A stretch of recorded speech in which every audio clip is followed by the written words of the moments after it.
Bem, pessoal, tive que interromper o vídeo porque meu filho acordou.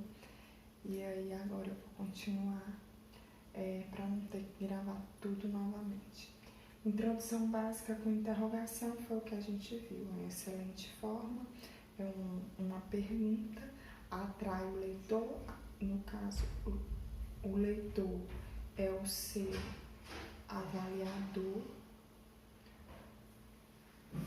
Então, vamos ao exemplo. A sociedade moderna mostra-se dependente da internet em diversas tarefas diárias. Como buscar informações ou contactar familiares e colegas? Será, no entanto, que todas as pessoas têm utilizado esse meio de comunicação e entretenimento de maneira inteiramente correta e segura? Aí vem o questionamento. Obrigatoriamente, a redação deverá responder esse questionamento ao longo do texto, preferencialmente no desenvolvimento. Introdução básica com definição ou contextualização. Nessa proposta de introdução, uma determinada palavra-chave do tema é definida de modo a contextualizar o assunto, previamente à exposição da tese e do tema. É recomendado, no entanto, que não se faça uma contextualização muito extensa, porque essa contextualização ela é apenas para tornar o tema mais claro ao leitor, e não é para explicar, detalhar. Isso é função do desenvolvimento, pois é necessário dar prioridade à argumentação. Aqui nós temos um exemplo de como pode ser feita essa contextualização. Nesse caso aqui, foi feito por meio de uma alusão histórica. Foram contextualizados com fatos históricos. A partir da terceira revolução industrial, o mundo digital começou a ser planejado e difundido. Após a Guerra Fria, com a expansão da internet, ele se tornou acessível a milhões de pessoas em vários locais do planeta. Como todo veículo de informação que pode ou não ser influenciado por ideologias, há perigos na internet e é preciso muito cuidado para utilizá-la da maneira desejada. Então, aqui nós temos a tese, mas antes dessa tese foi feita uma contextualização para se chegar ao tema que vai ser debatido. Na sala de aula, a gente já estudou as 5 competências que são avaliadas no Enem. Dentre as 5 competências, na competência 2, nós temos que o Enem estimula que o candidato utilize as várias áreas do conhecimento. Isso traduz um repertório sociocultural. Esse repertório sociocultural, o aluno pode muito bem utilizá-lo na introdução do texto. Então, a seguir exemplos de introdução com uso de repertório sociocultural. Tema: construção de mecanismos para proteger a identidade cultural da língua portuguesa. Então, aqui a introdução. A língua é fluida. Como um recurso de água, a língua refaz seu leito de acordo com as circunstâncias.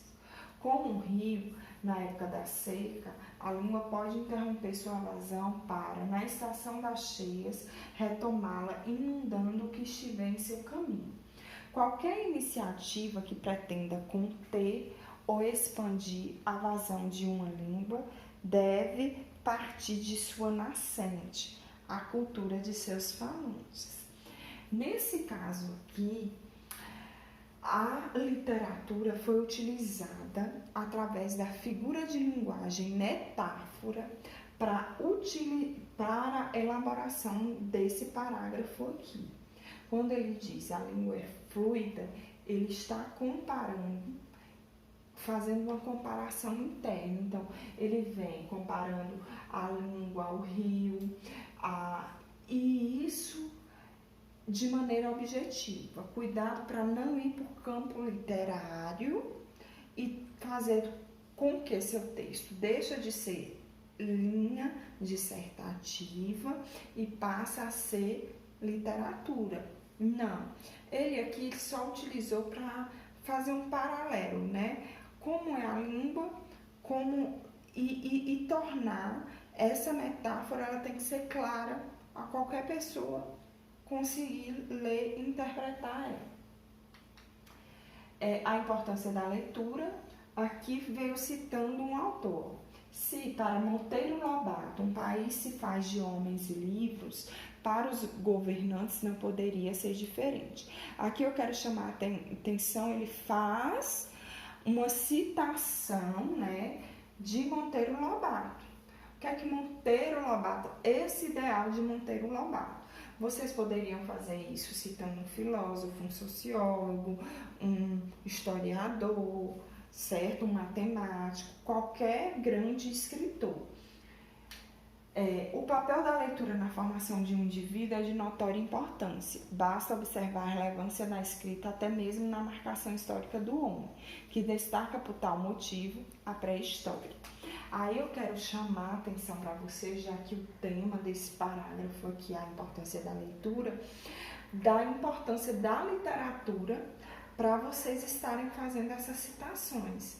Por exemplo, aqui a escola já oportunizou esse ano vocês lerem 2 livros, Clara dos Anjos e Cadeiras Proibidas.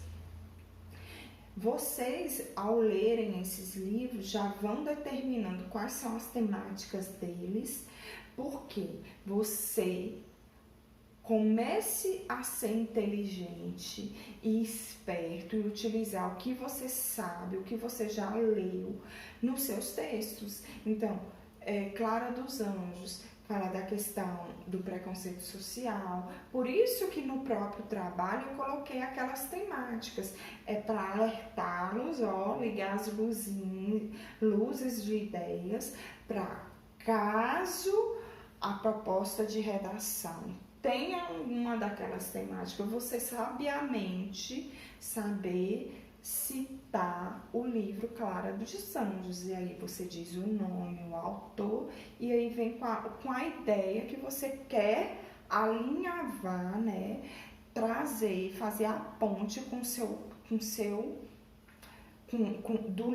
texto com seu livro. A importância do trabalho. O trabalho, talvez a maior invenção de todos os tempos, remonta às eras mais antigas, tornando-se, depois de tantas modificações, intrínseco ao ser humano. Da pedra lascada ao bronze ou da máquina a vapor à robótica, a atividade persiste em evoluir e se adaptar às necessidades da época. Observem que aqui ele fez um paralelo histórico, né? Da pedra lascada ao bronze. Então, ele foi perfazendo as etapas, as eras da história. Foi essencial em Roma, por exemplo, com a escravidão, e continua sendo, mesmo com o baixo salário da maioria no mundo globalizado atual. Apesar das particularidades e crueldades de cada período, o princípio é o mesmo, o trabalho é a base das relações mundiais. Então, aqui, novamente, nós percebemos o conhecimento de história, né? Esse aluno demonstrou conhecimento de história para produzir esse parágrafo de introdução. E agora, a gente para nossa aula e eu vou pegar a parte 3 da aula, no caso, vai ser sobre a atividade domiciliar que eu vou passar explicando para vocês.